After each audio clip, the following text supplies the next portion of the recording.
All types can be teachers, all types can be therapists, right? You want to, or all types can be sales. You can find someone who resonates with you the most, right? Don't limit yourself. If you want to be something, you can. INFP, when we look under the hood and see like what's going on for them, they're really interested in this lifelong question of who am I? What are my convictions? What am I about? And instead of answering that once and then just being like, oh, then that's the answer. Just like a scientist might continuously explore a topic, their favorite topic. 大家好，我是 Sherry. I'm very excited today to have Professor or Dr. Dario Nardi here with us today. Dario, how are you? I'm great. Thank you for having me on, and thank you for all of you tuning in. Oh, yeah, I'm excited because I have talked about you in a few of my videos. And I'm really glad I reached out. And you're so nice to reply right away. Yeah, and I'm excited to have gotten two of your books. So I want to talk a little bit about them today as well. Okay, so first thing I really want to have your take on is MBTI pseudoscience, because I get that a lot in Taiwan. So that's a funny thing, and I have a few answers. Okay. One of them is that there's a Minnesota genetic twins study. Okay, so this is a genetic study of identical twins raised separately. They gave these twins both the MBTI assessment and also five-factor model and a number of other assessments. The MBTI performed exactly the same as the five-factor model. Each of the dimensions is 40 to 60% inherited. So that's my first answer. My second answer is that most of the criticisms are based on one article that was published in 1993 about a version of the MBTI that's no longer used.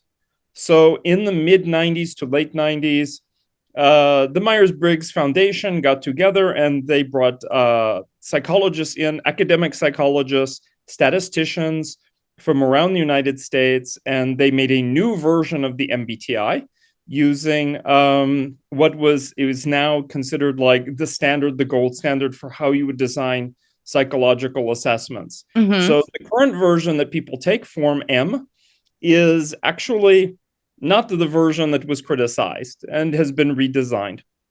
My third answer is that I think a little bit of it, honestly, is envy, because MBTI has the four letters are very easy to market. It is the most used personality assessment in the world.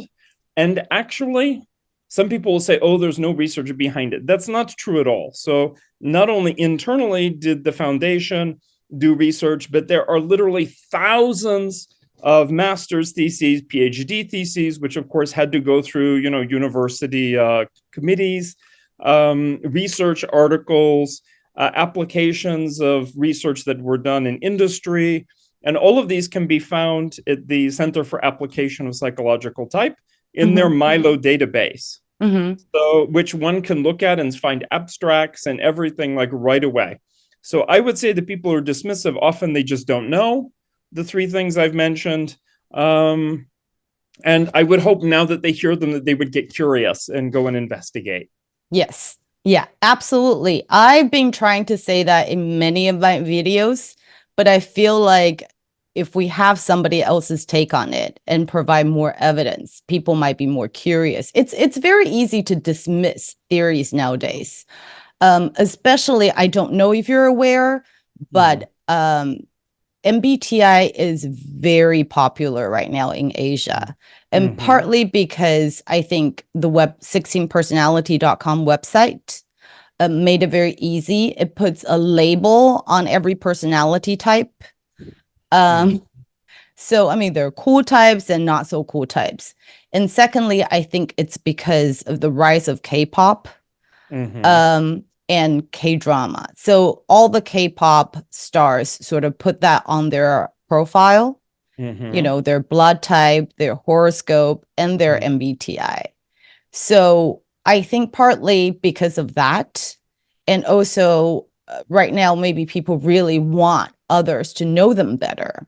So putting a label on themselves, it's easier, right? It's faster for human connections. So I think that's why MBTI is super popular in Asia right now. So there are pros and cons, and the cons is that people misunderstand this tool. And so either they love it, worship it, or they dismiss it.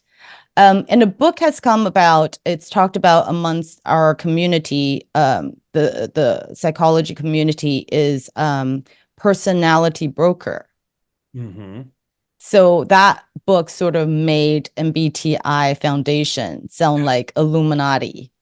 It's a very strange book. I don't really know what to make of it. It seems like the critics are often they have almost this obsession with the Isabel Myers and her mother, Catherine Briggs, and they actually did a tremendous amount at the time. Especially, I think most people, maybe it's hard to imagine for the younger generation to know what obstacles women faced 100 years ago. And the fact that they did get academic psychologists, it wasn't just two women in a kitchen. That's completely untrue. And by the late 50s and early 60s, they had a company called the Princeton Review, which is what creates the SAT and a variety of other very widely used for half a century assessments. That there were very academic, and statistically knowledgeable people who were putting this out and supporting it and testing it and all of that. That said, I want to reiterate what you said, that of course, because it's convenient, people can also misuse it. They don't know that, when you scratch the surface underneath, it's actually MBTI is just an instrument, that it's really trying to be like a doorway to Jung's original framework, which was a therapeutic framework. And I would say the easiest metaphor for people to understand in terms of like, oh, is it sensing or intuiting preference, or thinking or feeling preference? That's the word preference. Is like, I have two hands. I'm right-handed. So this is like my intuiting hand. Right. And this is my sensing hand. I use both hands. I would hope everybody does sensing, intuiting, thinking, feeling. They all do it. And it's just like saying, what is your preference? What is your handedness? And people naturally, they write right away, very easily with their preferred hand. They do lots of activities with it. Can they stretch? Can they do more? It's not just about the behavior. It's actually not about behavior at all. It's really just about preference that comes, some of it inborn and some of it developmental, I'm sure. Right. No. Yeah. So that brings me up to your research, because you use EEG to look at, pretty much do brain scans based on people's type. And please tell people about your research, because I'm completely fascinated by it. And some of the things I remember, I forget which one of your books you talked about that, like ENFJ, ENTJ tend to recall things more, but they don't get it as accurately. There's lots of little fun details that come up. So how it got started was in 2006, when I was teaching at University of California, Los Angeles. I ran a training lab, and about a half dozen students would register every term for the lab. And I had them for 10 weeks. And many times they were students from cognitive science or from anthropology or biology, something like that. So most of these were science students. And they would have a chance to create experiments. Everybody went through like a protocol that was actually longer than the one I use today. And those first few years really were exploratory. So that during that time, the amount of time I had with them really allowed me to make a lot of observations, which I really phrase in my first book, The Neuroscience of Personality, is like part of a pilot study. They're hypotheses. And I'm just trying to, so many people speculate. Yeah, exactly. That's one. I have it right here. Yeah. And, they were hypotheses. And I felt like, let's start at least with some observations and hypotheses that are based upon first person in the flesh, in the face, face to face observations We're also doing brain imaging at the same time. They're also taking not just one, but several type assessments. And to form like a body that we can proceed from, because otherwise people just like write things on the internet. Oh, my friend acts like this sometimes, and they're probably this type, or this celebrity is this way. Right. You know, I have met some celebrities because I lived in Los Angeles for 22 years. Celebrities are not always the type that they appear to be. Like, well, they have a persona, right? Yeah, I have a persona. Like, I'm a person that goes out, and I'm not like a big celebrity, but you know, I have a public persona. They have a persona, many of them. So it's great if the K-pop stars actually are interested in, at least are self-reporting, rather than somebody saying, oh, well, maybe they're this because they said this word or this phrase. Right. And it's meant to be, in the end, you know, the type as it was, yes, it's true, having a whole self-assessment and self-reflection, just like 5-factor model, like it's also self-reflection and self-report, is very 20th century. Right. And it's fine for what it does. But I wanted to bring in something more, and I knew there was the genetic study, but can we bring in the neuroscience? Like, let's see what happens as people do everything from writing their name and moving around, playing ball, engaging in an acting skit, a whole bunch of things. And eventually that came down to sort of a standard protocol where people do math problems, they read, they listen to music, they meditate, to try and like just stimulate the brain in different ways. And see, do people have favorite regions of the brain, like functionally? And that would just be, and they do by type, but it's statistical. And then what about the brain wiring, which is how everything was connected together? And that seems to be more, well, for young people, I think that when you're talking about like college age, they're working on developing their skills, you know, that match their interests, and especially when they're in college. And eventually, now I've seen so many people, like over 600 from around the world, and in different professions and so on. So if we find ENTJ who is a CEO, and we compare that to an ENTJ who is, let's say, like even a psychotherapist or a diplomat or a writer, artist. Yes, there are not all, they're very profitable writers and artists. Of course, they're thinking about that. What about the ones who are maybe not so crazy ambitious, but just want to have a family and be a job as a manager or something like that? That, of course, we're going to see differences in the brain. And that's what one of my most recent books is about, is saying, like, we can account for both what's nurture and nature together. Yes. Yeah, it's this. Yeah, that brings me up to the next question. Actually, so many follow-up questions. Definitely want to talk about this. You talk about the 4 variants of each type. So the book's title is actually Decode Your Personality, Go Beyond Myers-Briggs with 64 brain-based subtypes. Can you talk a little bit about the title of the book? Because you had mentioned decode, right? Yeah. There are 2 meanings to the title of this book. Yes. So one of them is sort of the expected meaning, which is you get a type code. And now I would advocate that people have 5 letters, not 4. And this is just like, what do the letters mean and how do you decode that? The other meaning, the second meaning, to de whatever, means to like step away from that, like to not code it, and to dig underneath the surface and find out more about the person organically, like their life story and what kind of organization they work in and all of that. So I wanted to bring those both together in one book, in one place. Right. No, I think that's great, because one of the critiques I hear a lot is that it's very one-dimensional, right? It's you're labeling someone, it's all definitive, and if I change my behavior, or if I become more knowledgeable, wiser, more mature, don't I change? How can I still be the same type? So because of your theory, I mean, it explains more of that, right? And yeah, also, absolutely. Yeah. And also, I think another thing is, but we're the same type, but we act completely differently. Right. And you talk a little bit about that. Yeah. And I, in particular, there was this moment just 1 minute that happened in the lab at UCLA, and there were two students who had scored, and they had time. I mean, they had 10 weeks to settle on their type preference, and both of the gals identified as INTP. Mm-hmm. And they were shocked because their behavior was so different.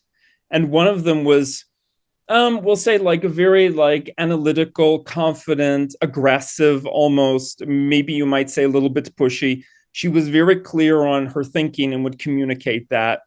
And the other one was more stand back and quiet and had a lot of different interests, and she wasn't pushy about things. Mm-hmm. And they had different career interests as well going forward. And they found that they looked at each other like, oh, how could you also be INTP? And yet they would read the descriptions and be like, yes, yes, Mm-hmm. yes. And now it's quite clear in retrospect that one of them was dominant INTP. And the other one, I don't remember off the top of my head what her brain imaging results were, but either creative or harmonizing. Mm-hmm. I think she was creative INTP. And so they were really like two very different, like yin and yang, Right. very different styles. And the more aggressive one was very yang style of things. Mm-hmm. And the other one was much more yin and soft. And now then it was like, great, now we have a language to describe the differences within type that I think are probably developmental and career and cultural and family environment and so on. Right. You talked about how our MBTI type is that's something that we're born with, but how we express ourselves, right, might be culturally influenced. Yes, yes. Yeah. And I'm not 100% sold on it all being inborn, because the genetics says 40 to 60% inherited. But even if it's not genetic, it's probably formed in the first couple years of life. Yeah. It's like that's when it really comes together. And then once that happens, it's like, well, if a person thinks they've changed type, they've either grown, they've gotten wiser, they've stretched. And the original theory and the research since then shows as people get older, they do tend to balance out and move to their opposite, which is individuation, right? That's what Carl Jung talked about. And individuation. Right. Yeah, right. Absolutely. And that's another theme. I feel like anytime we want to talk about personality, let's talk about development. Mm-hmm.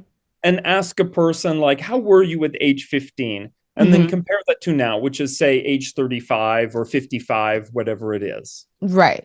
So in your book, you talk about the 4 different variants, and ultimately is that what you're talking about? Like, we could utilize all 4 variants within this personality type? I believe so, because when I have done, well, first of all, the neuroscience, not my research, but other people's research, says that when we look at brain wiring, that can change over time. Like it takes a while to actually change. It's like a habit building. You need to be in a new environment doing things differently. But it does say, yes, after 2 years, 2 years is the typical reliability, but whether it's 5 years, 10 years, 1, 2 years, it can shift. And I would say the other thing is, at times in the past couple of years, I've run these like body mind workshops that involve some yoga, some qigong, some breath work exercises to help people experience the different sides of themselves. Let any type can be in a leader position and be confident. Any type can be part of a group and participating to increase the harmony of the group. Right. Any type can be creative. There are creative ISTJs. Okay, there really are. My dad, actually, in his old age, I did brain imaging on him over the summer. He's creative ISTJ. Like that's, and it makes sense because every Sunday he gets up and he gives like a little sermon. He's in a retirement community and he tells stories and all of this. And he thinks about it over the week, but there's no note cards or anything. It's just like, boop, his inner ENFP, his opposite type, comes out and he knows how to let it come out. Right. And yeah. And anybody also can be, good in terms of one-on-one relationships. Like we all have the capacity to be rapport building, whether it's romance or it's a parent-child or whatever, the client and like psychologist or diplomat or something. Like we have the capacity for that. Right. Right. And I think this is what I tell HRs at companies who actually try to persuade me to conduct MBTI for at the the first interview so that they can screen for talents. And you talked about being your best fit type is INTJ, right?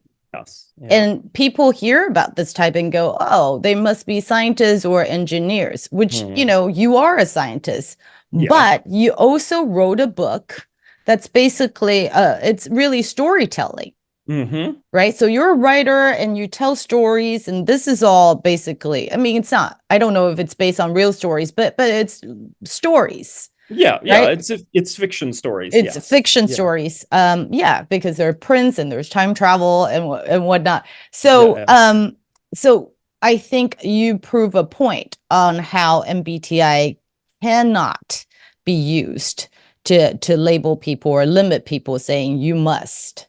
You're INTJ, therefore most likely you'll be a scientist. But can you talk a little bit about how we can use this instrument to help us pick the right career for us? Yeah, absolutely. And I would say one thing that's very helpful about type is when a person is just engaged in learning, like in the classroom or on the job, and to know what their, I don't want to call it learning style, but knowing the way that they think. So some people really want the abstract general picture up front. And then maybe they want a principle to work from, or maybe they want a bunch of examples. Or some people say, you know what, don't give me the big picture up front because I don't know how to get there yet. What you're saying just is pie in the sky. Like, let me have some experiences first, and then we'll discuss and unpack that. Like, just knowing that people process information in different ways. They pay attention to different things. They make decisions in different ways. That is part of the learning and the growing process. The other is sort of funny, but so I also play guitar. I'm not a great guitar player. I'm actually a better singer than I am guitar player. That's only the last few years, I would say. But when I wanted to learn guitar, first, like a friend offered, and a friend is very different personality type than me. And he tried to teach me, and it was just a disaster. I just could not understand, like I couldn't do what he wanted me to do because my brain doesn't work that way. And then I thought, you know what? I know type. Let me find another INTJ who already knows how to play guitar. And I will ask him, can you give me a lesson? And I did. I found one of my students then. We did 1 hour lesson, and how he explained what he explained in that 1 hour in my language, the way I think, the kind of information that I need, lasted me 3 years in terms of learning. So just that 1 hour. That 1 hour, because he was graduating, and by then it was like this was our only opportunity. And the way he described it at the beginning was just, I'm like, oh, okay. And he could also say, like, this was hard for me. Maybe it will be hard for you. Yes, the thing that was hardest for him was hardest for me. And just to know, so sometimes when they're on a team, yes, it's great to have cognitive diversity. When they're learning or working with others to understand, we process information differently. But also just when we want to say, like, yeah, I want to learn something, or I want to get good at something. Find someone who's your type, and the only way to know that is if you have a language right to talk about type, which is the whole point then of having this code. No, I think this is great because now we know all types can be teachers, all types can be therapists, right? Or all types can be sales. You can find someone who resonates with you the most, right? You seek out a teacher who understands like how you think, and you learn better that way. So, I mean, I think that just tells everybody. And I really like my audience to know, like, don't limit yourself. If you want to be something, you can. Like, who says like INTPs can't be this? Or you talked about INTPs thought they couldn't be therapists because they're less emotional, or they're less sensitive. That's just not true. Like, you can. You have a different framework of thinking. Yes, absolutely. And now, of course, I think, like, because of the person's underlying type, even if the person is a writer, a musician, or something, if they have intuiting and thinking preferences, they're going to approach learning as if they were a scientist. Mm-hmm. So they're going to think like, yeah, I'm going to try several hypotheses on like ways I could put together a song or whatever it is. Like they are going to try to innovate. They want to understand the abstract principles of like music or something like that. So there still will be that underlying theme, but anybody like, don't limit yourself. Don't think, oh, I'm ISTJ, so I can't be creative. Right. Really not true. Right, Yeah. absolutely. And when you talked about that, it's very funny because I wanted to share with you, out of all the videos, the types that I talk about, apparently my fan base is mostly INFPs, which is funny because my best fit type, I identify as INTJs the most. And based on YouTube and Bilibili, those two platforms, I have 1.6 million views just talking about INFPs. It trumps any other type. And so, first of all, I've been thinking about that. Why might that be? Like, why do they resonate with me? Like the way I talk about it.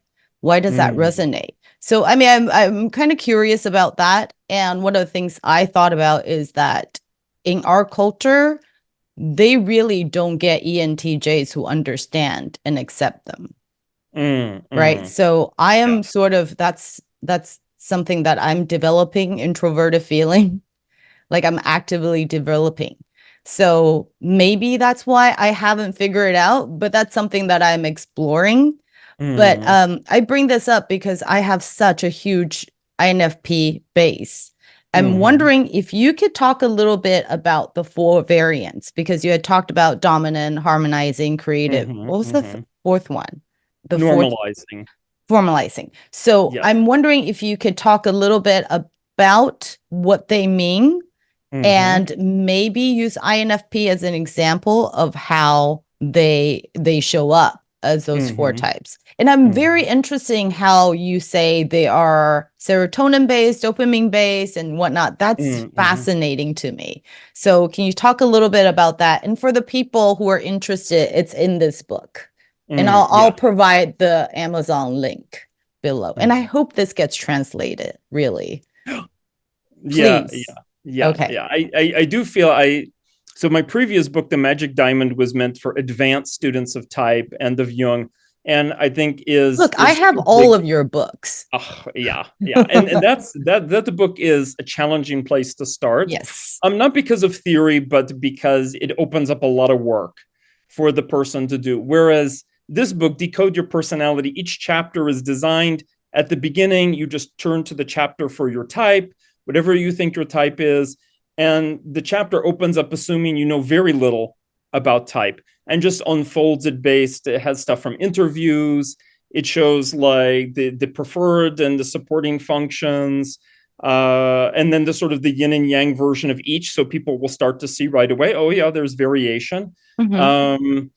And then it gets into the 4 subtypes, and then it goes a little bit further to show some of like the harder areas and things we can work on. And of course, some suggestions for, like what to do in your life to improve it. And so it's very funny. Before I talk about the 4 subtypes, there was I just did an interview with someone in Japan 2 nights ago. Actually, no, it was just last night. I saw that video uploaded 8 hours ago, but I didn't have time to watch it all yet. Yeah. So Matt Sherman has Sherman-san has INFP preferences, and he also finds a lot of his followers are also INFPs, although he specifically targets them.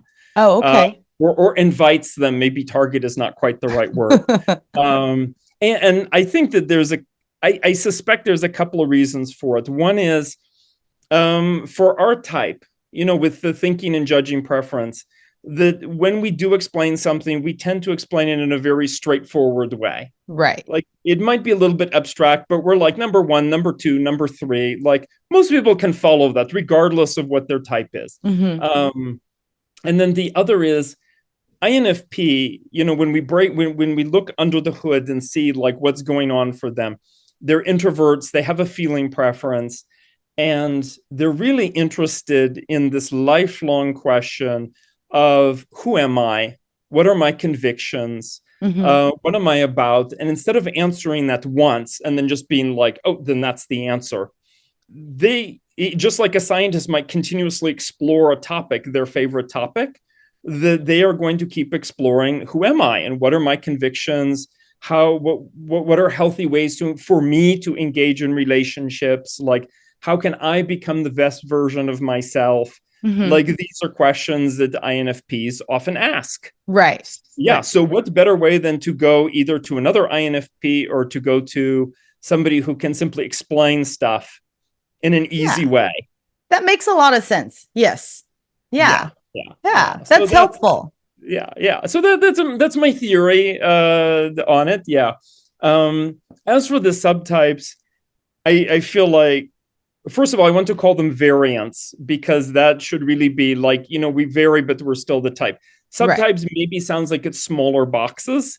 And like, I don't want to suggest, oh, you're in this tiny box. Right. But the fact is, everybody in the world, in their own language or in English, knows the word variant. And that isn't a really like a happy, positive word now. We associate that with like COVID-19 and right. Yes. Yeah. And it's also just a little bit vague, and it just is a very practical matter, like letting people know what something is about. So I call them subtypes. But when we get into the book, just as we described, like you can shift over time, like that's the developmental part of you. Yeah. Right. So what to sort of like, I could go into a big history of why there are four and the other people who've done research in this area and that fed into that. I won't do too much of that. Well, we can find that in the book, right? Exactly. Yes. I give the whole story about anthropology, about Viktor Galenko in Ukraine, about Dr. Helen Fisher and her neuroscience research, neurotransmitters.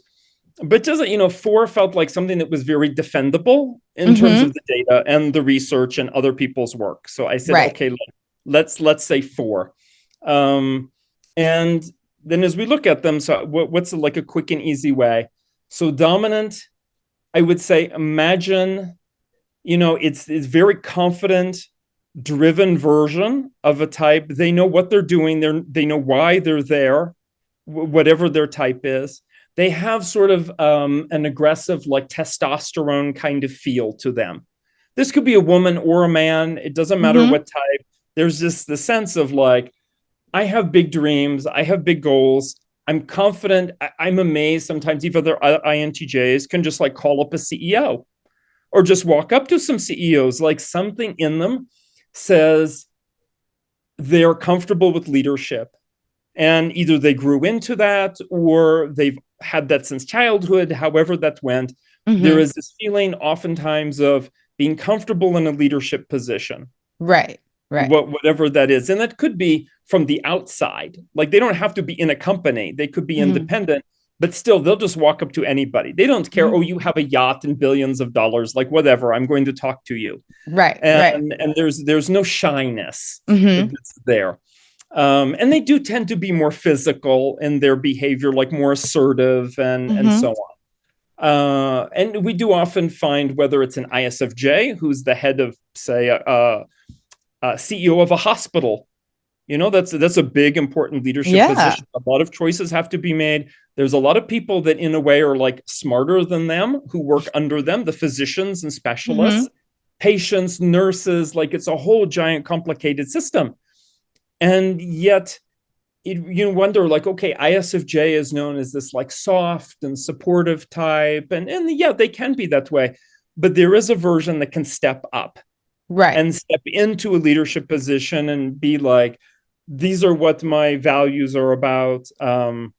They get training and support on how to be a leader, whatever it is. So that's the dominant style. The next one is usually it's the way Viktor Galenko would talk about. You talk about creative next. And the creative is very dopamine driven. It's that version that likes exploration, that asks questions, is curious, enjoys travel, is not set on one idea, or are they set on one organization or even one profession. So this is the ESTJ who is a singer Now, Mm-hmm. maybe this ESTJ still likes traditional stuff, so they're going to sing all of the classic songs. Maybe they're not super innovative, but when you sit down and talk to them, they've traveled around the world, they're curious, they ask questions. Well, yes, they're ESTJs, so maybe occasionally they're rude with people, but still, there's a genuine desire to know. Right. Right. And there's this flexibility that's there. And oftentimes, even if they're an introvert, like me, I'm creative subtype, they come off as more social and more dynamic not because I have more social skills, but like people are something you meet as you travel and you ask questions. Like Right. people are part of the landscape. So that comes very naturally. Mm-hmm. And I find that when these people are working, it's very easy for them either to work alone, especially if they're introverts, on some kind of creative project or entrepreneurial project, or they're happy to work in teams as long as the Mm-hmm. team is doing something creative. Mm-hmm. Or they're in an organization like where I work in Norway, is I'm the creative director. Like that's my role. Is Hey, I'm so see, INTJs can be creative directors, right? Yes, absolutely. And I mean, it's for products, and I do enjoy the product creation process the Mm-hmm. most, rather than directing people what to do. But the direction is around, yes, the product and the elements, and the foreseeing like where the challenges are going to be, and sort of mapping out like what is the most interesting way in like efficient way Right. to do a project, which is Right. different than say an ESFP, who is creative subtype, who is going to probably be, like wild world traveling rebellious singer. Right. Right. They go to Thailand for a year, did 5 years, they go to somewhere else, and they're very happy to just like live the wild lifestyle. And I But know yeah, someone exactly like that. Yeah, absolutely. yeah. So they both underneath, and I know an ISFJ, by the way, who is he's a composer. So, and when I talk to him about his creative process, it's actually very similar to my creative process, even though we're very different types. And he doesn't really try to innovate. He looks at like what's established, what's successful, and then like make a variation on that and present something to the client that like works for them. Mm-hmm. And he pays a lot of attention to detail, and he knows the names of every single note and all of the different instruments. And he's Mm-hmm. very familiar with the whole landscape of music in a technical way, as well as conveying the feeling through the music and all of that. So I find really is like with anybody else who's creative subtype, and this is the great thing, by the way, about the subtypes is it also says, hey, here's another bridge between your type and any other type. Right. Any other person, regardless of their type, who is also creative or dominant or whatever it is. Mm-hmm. Yeah. No, so that's yeah. So that's creative. And then there is harmonizing and formalize. Can you quickly talk about those two as well? Yeah. So I'll do harmonizing next. And that really is any type that is more sort of empathic and relational and reflective than other people of their type. So these subtypes are always, or variants are always about compared to other people of your type. So this is the INTP who decides that their specialty is going to be not atomic theory or mathematics or engineering or something. Their specialty is going to be people. And they're going to be a coach for people. And you have to learn how to relate to people in a different way than an engineer is going to relate to their topic. And so they do need to learn to be, well, I'm a person too, and like reflect on their process and notice patterns of how people interact. And they learn a different language, and they tend to be much more open and accommodating, the harmonizing subtype, because you're in relationship with other people all of the time, usually on an individual level, like a diplomat would be, or a psychologist, or a coach, or something like that. Yeah. So it's a type that is much more, they say, like Helen Fisher says, more estrogen or oxytocin based. Oxytocin based. Yeah. So it's, oxytocin is produced when people touch. Yeah. And so this is something, it's like how are you when you're in the mode of touching, either emotionally or mentally or physically, like whatever it is. And so this is a type that's much more sophisticated and reflective in its style. And it Seeking actually has some of connection. the most complex brain wiring of the four. Ooh, okay. Yeah. And that's and then last is normalizing, which is the most conventional and sort of like a mainstream, often specialized because they're going to be working in a company or something like that, or as a clerk, or maybe even manual labor, but they're playing a role in a larger system. And I suspect many people, especially in East Asia, I mean, having lived in Japan, I can say this, that every Japanese person is strongly encouraged to be normalizing. You think about the group first, and this is what serotonin is about, the hormone underneath it, that it's you're thinking about the group, the welfare of the group, the strategy of the group. Whether if you're on a team, it's the team tactics of the group. If you're that ESFP, who likes to party, actually you're going to be creating experiences for family and friends or clients or whatever that are fun group experiences. So we see this person who can really fit in, and many times they do need to slow down a little bit, regardless of their type, and go step by step in their thinking, regardless of their type, in order to navigate through our very conventional world, which tries to create, like, culture creates a basis where every type can find, or almost every type can find a way to interact. Right. So they get into this mode of, say, being a specialist, like an accountant or a teacher or nurse or whatever it is, a construction worker that's part of a larger team and organization. And it's very much about, like, getting along and fitting in. And they're also the version of every intuiting type who's like, I'm okay with chit chat. I get along actually with my family and friends. Now, they'll always give it away, because when you scratch the surface, you find out that they enjoy like fantasy and science fiction and like all of these side interests and hobbies. There's like their little escape for their intuiting preference. Right. Yes. So there's always that. This is so fascinating, because what you had talked about when you talk about dominant types, we tend to think maybe ESTJ, ENTJ, right? That's what comes to mind a lot. Yeah. And I don't know if there are people on the internet who would label ESTJ or ENTP, ESTP types as the big demon types in Chinese, which I always find it fascinating, because maybe statistically speaking, those people sort of, they're very dominant for Asian society, right? You hope everyone's very harmonizing or normalizing, but they are people that are dominant and they're sort of marginalized. Either they're seen as great leaders or just, dictators, like people don't like them. And I find it fascinating that most people who leave comments for me, the INFPs that leave comments for me, tend not to be dominating. And I think it's great. I'm going to highly recommend this book, because that's a version of themselves that they don't see.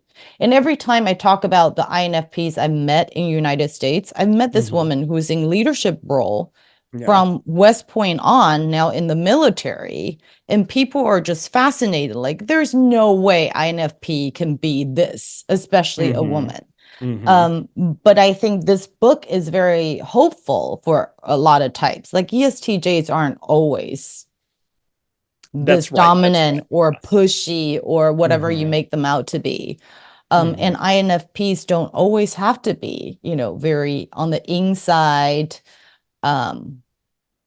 basically more receptive and not as assertive. And that's not true at all. Right? No, I would say statistically, of course, there is, I'm so excited this spring to actually come back to East Asia, to go to Japan and Singapore and so on, and get data from East Asia. But I do have data from United States, from European countries, from India.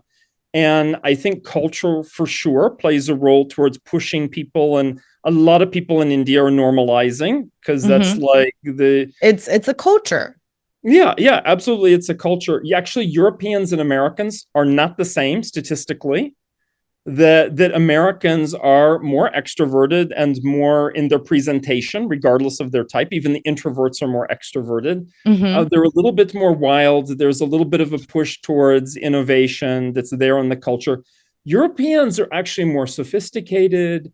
They're quieter. They're more likely to show this harmonizing pattern that's there. Um, and so there isn't such a thing as like a monolithic Western culture, and probably not, Eastern culture either. No, Yeah. and I think a lot of Asians find that our culture has more in common with the European culture.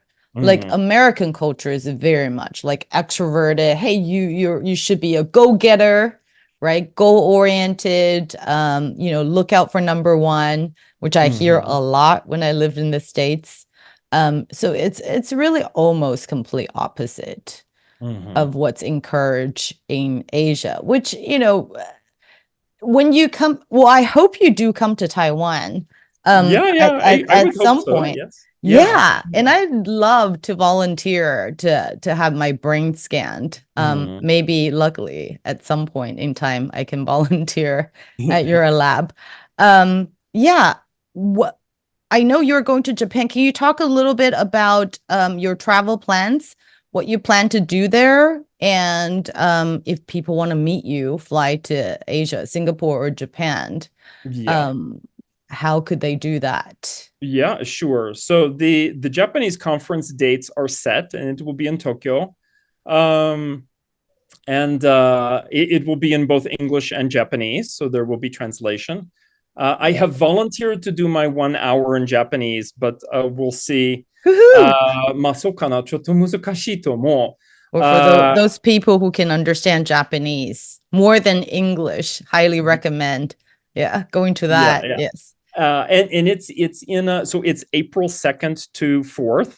Mm-hmm. Is the conference itself, and it will be a mix of cultural exchange because it's also being sponsored by what's Tokyo Type Lab, but also the Australian Type Association. Mm-hmm. So they'll be coming together, and there'll be opportunities to like have Japanese food and to go to some temples and that kind of thing, Oh. as well as the type talks, and also talks that will be around like cultural similarities and differences. So that will be 3 days, the April 2nd, 3rd, and 4th. And then April 5th, at least April 5th for sure, will be a day for brain imaging. And we're going to have several people there because I've trained other people as well. So I will be there. My French business partner will be there. There will be people from the US who are trained. So a lot of people will be able to sign up and to do brain imaging sessions, and not for a huge price either, because we know we're traveling and we just want to include people. And then the next week, we haven't selected the days yet, but there will be 2 days in Singapore that will be, I guess, be around like the 9th to the 12th of April. So probably like a Thursday evening and a Sunday afternoon, Hmm. towards that second week that's in April. And I have there's a little flyer right now for the Tokyo event, and there will be one soon for Singapore. If you So have the link, please send it to me so I could attach it with this video so that people who are interested can see. And I'm actually, if I ever get a chance, I love to get my brain scanned, especially try to figure out if different parts light up or the same parts light up when I speak Mandarin versus English. Because I've been told by my family, like the pitch is different when I speak two languages. And I wonder, because I learned English when I was 13. So I'm always very curious. Like, does the way I think vary? Like, different variants show up when I speak those two languages? It's something that's very fascinating to me, and I love to explore that. Yeah. You were not the first one. There are I remember this gal who at the time had lived in the United States. She was from Germany and had lived in the US, gosh, then maybe 6 or 7 years, something like that. And a lot of Germans understand English, but that's different from being fluent. Mm-hmm. And we found that even though her English was very good, that still this region in the what's called left temporal region, which helps process language, was more active when she did things in German, when she did things in English than in German. Mm. Because still German was her native language. And the English, as good as it was, still required some extra effort. Right. And then it would be curious to see, like, the few people that I've had in the US who are native from Japan, because I did have a few students. And actually, yeah, I did in the original study have someone from Taiwan as well. You And it was did? so interesting that in the visual region of the brain, that the right hemisphere visual region, which is back here, which is the region more for like holistic vision, which I think when you work with, I mean, Japanese kanji, so the Chinese characters, and certainly in Chinese, you have to know like many thousands of characters. Yeah. Yeah. That it like encourages the brain. It has to work differently visually in order to process, compared to, say, a language like English or French or something, which is just Right. one letter at a time. Right. Right. And it's a different experience. Yeah. Right. Oh, I hadn't thought about reading, which is, yeah, that's fascinating. And I thought that I remember there was a study before about how to do math, like which language helps you do math better, right? Just the way you count or the sound of the numbers. So that's also very fascinating. And I did want to share with you because the reason why I started learning MBTI was, I don't know if I shared with you, was because of a midlife crisis. No, I didn't know. Oh, I Okay. didn't share with you. So I thought, studying psychology and sociology and, having years of experience, I thought I knew myself.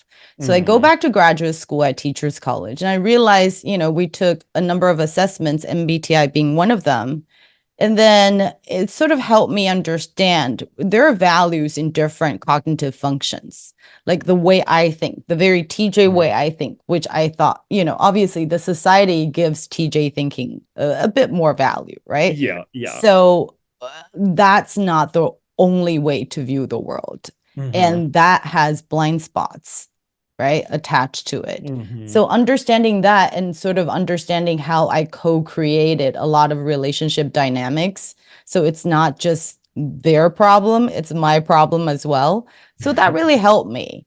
And so I wanted to study MBTI more and about its implications. And that's how I found your research. And I thought they were very helpful. Especially, I think The Magic Diamond might be hard for people to read as a first book, but still really highly recommended.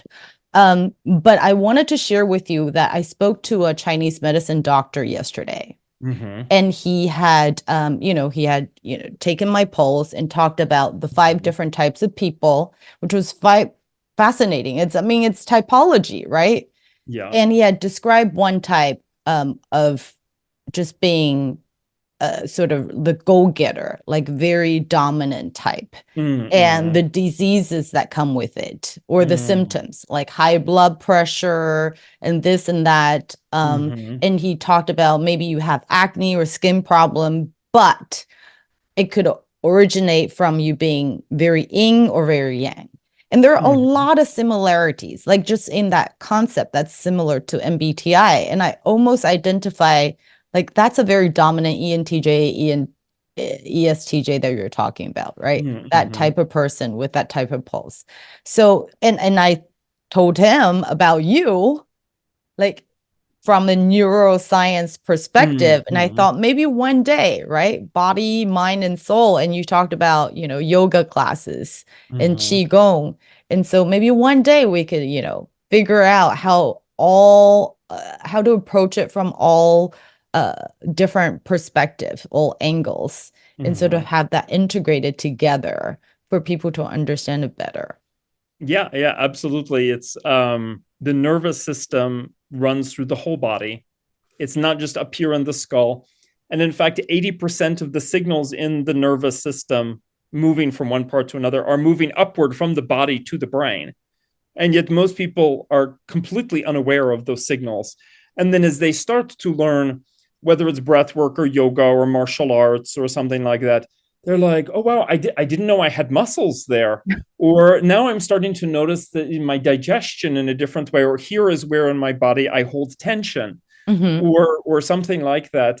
And so I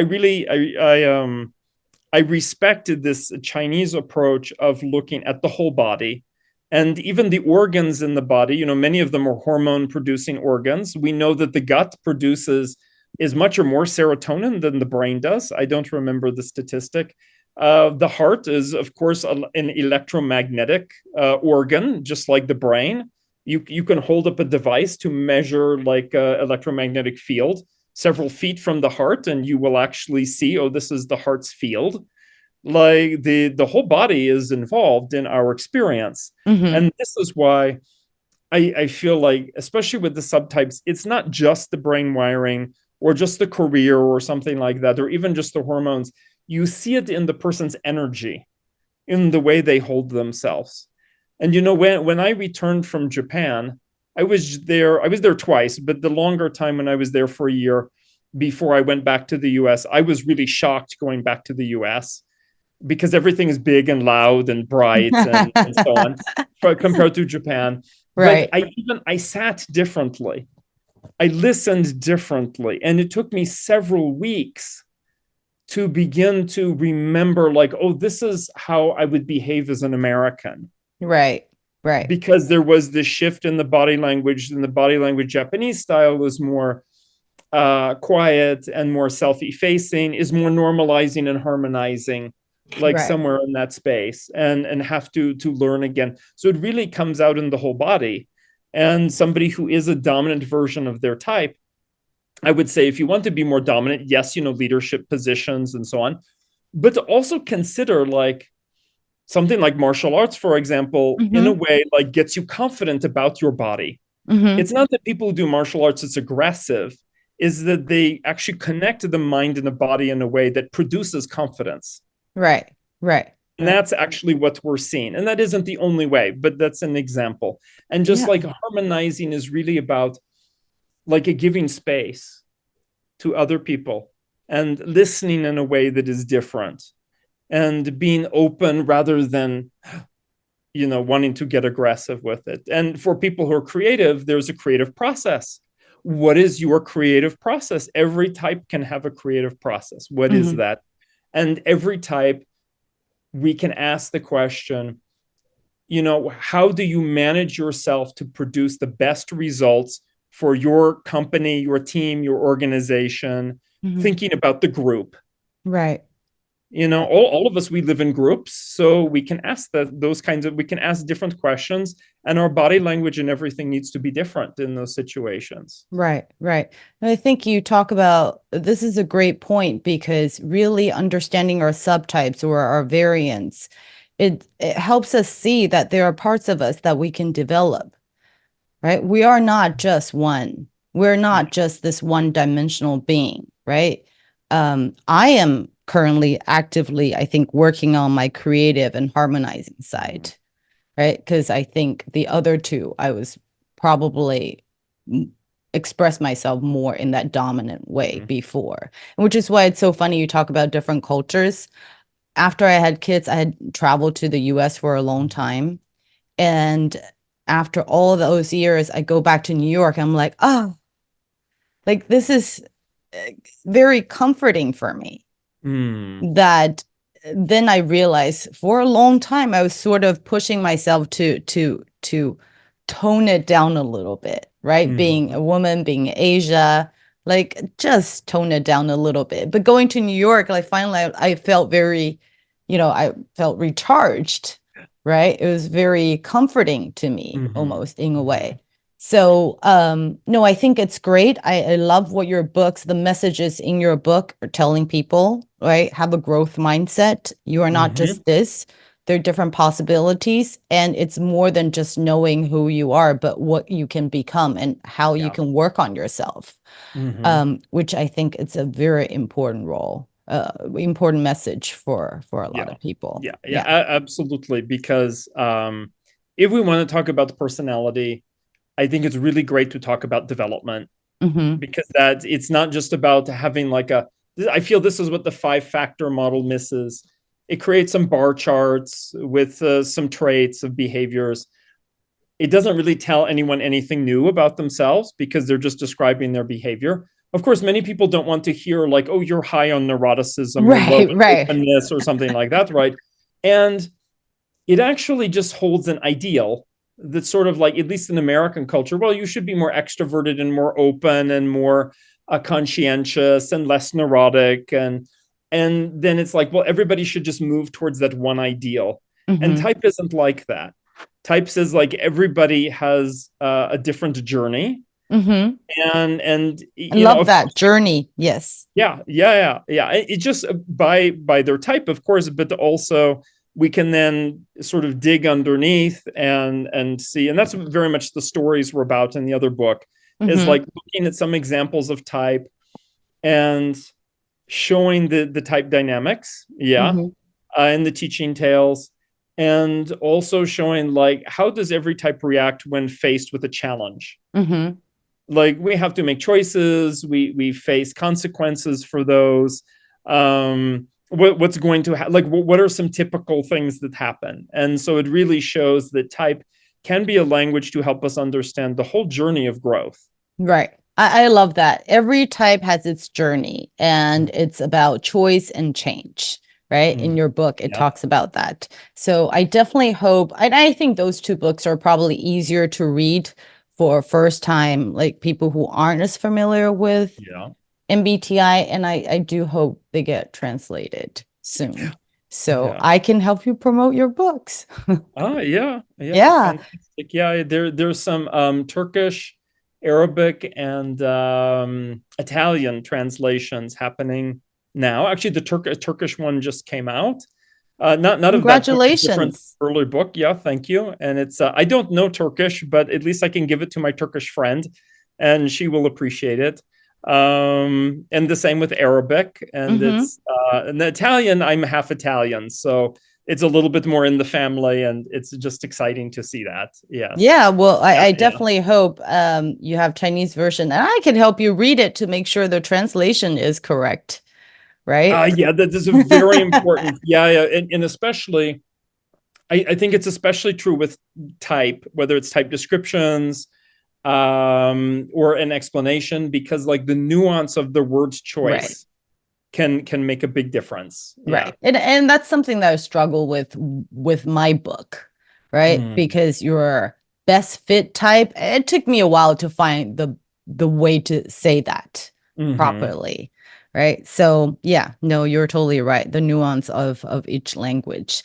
Well, thank you so much, Dario. I've taken up a lot of your time, and I think I've learned a lot from your books, and I do hope we have more chances to talk online, and maybe you could be a frequent guest of my show. We could talk about MBTI more. Yeah, and hopefully I get to meet you when you're in Asia. So fingers crossed. Oh yeah, absolutely. Fingers crossed. Yes, thank you. All right. No, thank you. And to my audience, 谢谢大家. We'll see you the next time. All right. Thank you. See you. See you. Thank you.